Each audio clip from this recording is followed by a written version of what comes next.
Hi everyone, we're the Engineering Chicks. I'm Ashley and I'm here with Emily. Today we're going to be talking about our digital simulation final project. We titled it American versus European Put Options and American Put Option Policies. So to give you an introduction, the goal of this project is to apply statistics, digital simulation, and Monte Carlo methods to first identify whether an American put option or a European put option is more financially beneficial, and then second, to identify which option selling policy results in higher profits. So as a team, we just kind of thought this through, and we feel that the American put option will result in higher profits because of the greater flexibility offered over the European option. So an American put option, you can sell it whenever you feel like selling it, and with the European option, you can only sell it on the day it expires. So with the American put option, you just have more flexibility. You have more choice in how you sell it. So we decided we're going to test 3 different selling policies using Monte Carlo simulation to find out which policy most often results in the greatest profits. So we had a couple research questions. This first one is, does an investor have a higher probability of making more money through an American put option or through a European put option? And then the second one is, which policy for selling the American put option will produce the most money for the investor? And when we were doing this, we just used like a 1 year, 365-day time frame. So here's our hypothesis. It says, statistically, an American put option has a higher probability of maximizing profit for an investor than a European put option. However, selling an option on its expiration date, or policy 3, will yield the highest profits between policy 1, 2, or 3.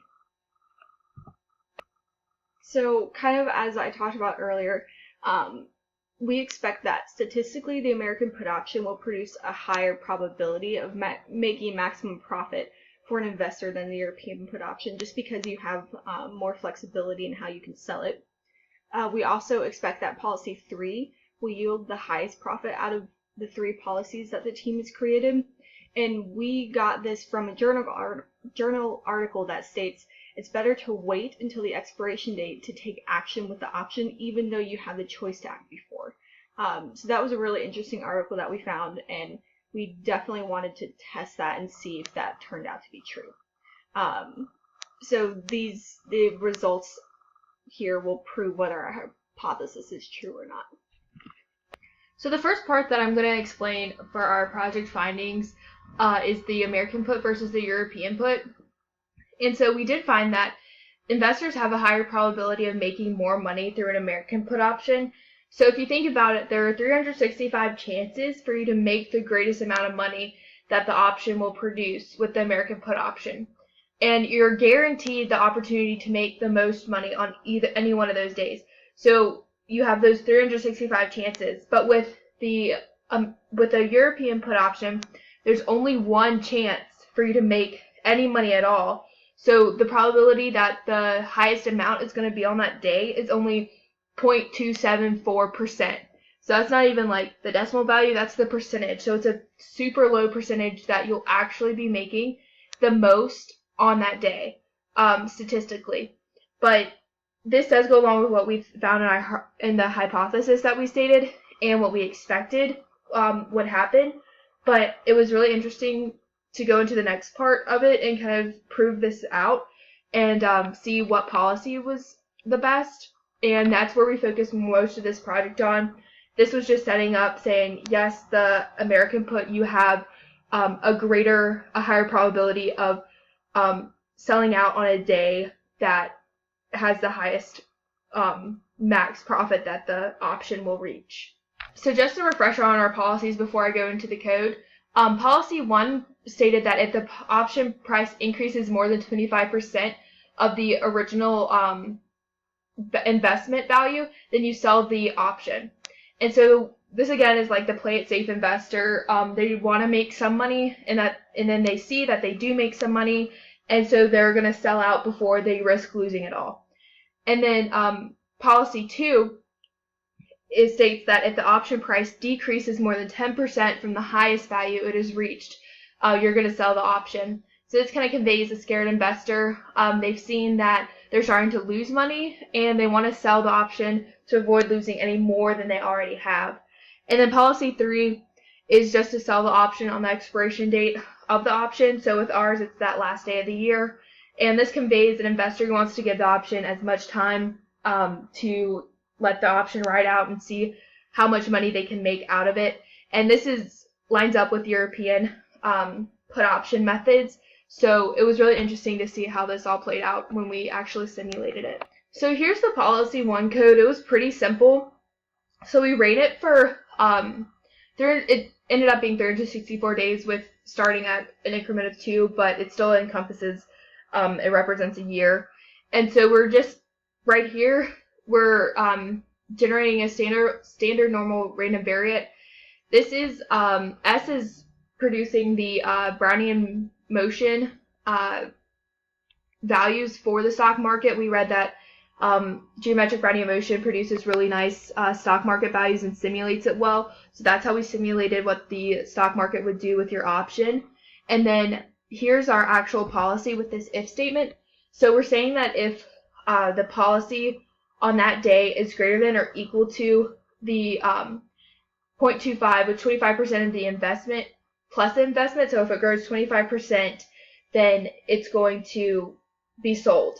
And this done right here is just basically allowing it to go through once, and once it meets the criteria of this if statement, it's going to sell, because we wanted to simulate it coming out. And if we wouldn't have had this this end part of the if statement, it would have continuously gone through the if statement as long as the first part of it was done. So even if they had sold the amount, quote unquote, like that's how we wanted to simulate it, and it would still have gone through it without this done equals, because down here we set it equal to 1. So once it goes through once, it just moves on to the next policy. So you can see we did that for all of them, and you'll see that in the later codes. But this one was pretty simple because it was based off of the investment, so it only had to keep track of the investment. So this is just straight up Monte Carlo, not Markov chain or anything, because we're using the random variates to calculate. It does use Monte Carlo simulation. So this is the Policy 2 code, and it's a little more complicated than Policy 1.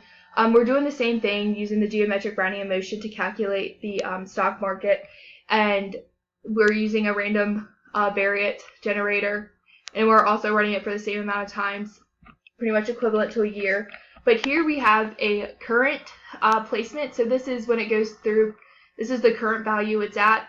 It has a candidate, which is it -1. So candidate probably isn't like the right word for it, but that's just what I named it. But it's referring to the previous day's stock market price. And then we had to set a initial value for what most was. So we set it to 0. And when we came through here, you say that if the candidate value is greater than most, so the first time it's going to be an automatic yes, so it's going to be greater than 0. Then the most equals the candidate, so that's just making sure that the greatest value stays as the variable most. And then when that happens, there's another nested if statement that says that if the current is less than or equal to the most minus most times 10%, so that's 10% less than the greatest value of the option price, then you're going to sell it. And so you're just referring to the current, so where you are in that current day. So if that's less than it, then you're going to sell out. And this one gave us the greatest amount of issues, just because you have to use kind of a Markov chain Monte Carlo approach to it, because you're comparing it against the last. So it's calculated based off of the previous location. So Markov chain Monte Carlo methods were used in calculating Policy 2. Policy 3 was the most simple. Again, we're doing it for the created year, and then we're calculating we're generating standard normal random variates to use the geometric Brownian motion. And basically you just let it run through all of the days, let it randomly generate, and then whatever the last value of the generation is, that's what the Policy 3 amount will be, because on day 365, that's when you're going to sell out, and that'll be the last value. So this one was really simple to do, and we will take a look at the results on the next slide. So here's the policy findings. When I ran this in MATLAB, it took a long time for just one iteration to run. So I decided to just make it go through 10. I tried to make it go through 1,000, but it took like more than 30 minutes and it still didn't generate it. So we just set it at 10, which if you think about, that's kind of simulating it for 10 years. So we thought that that was probably a pretty good estimate, and it gave us some really good values. So our initial option value that the investor would make is $1,000. And policy one, you're making money, which was really good with all of them, which we kind of set the policies up to where it would be like that so you wouldn't lose. But policy one, you're going to get $9,608. That was the average money made using policy one. And policy two, you got $8,000, so that's the least. So the scared investor makes the least amount of money. And then policy three, which goes along with our hypothesis, it did make the most money. So it made about around $13,000. And that was just sitting it out and waiting out the option to where you sell on the expiration date. So those were the values from our simulation. So in conclusion, you have a greater probability of making more money through an American put option. We proved that through statistics and probabilities. But however, policy 3 did prove to give the highest average amount of profit from the American put option policies that we had created, which was really interesting. So this proved our hypothesis to be true. And then even though the American put options are preferred, selling on the day of expiration, which is that European put method, will yield the highest profit out of the 3 created policies. So that's just out of our 3 policies. For further investigation on this subject, it would be interesting to make other policies and compare them to a European put method. But for the policies that we created, leaving the option in as long as possible and pulling it out on the expiration date proved to yield the highest average profit. So thank you for watching. I hope you were able to learn something about European puts and American puts and how to handle your put option when they're given to you. So thanks for watching.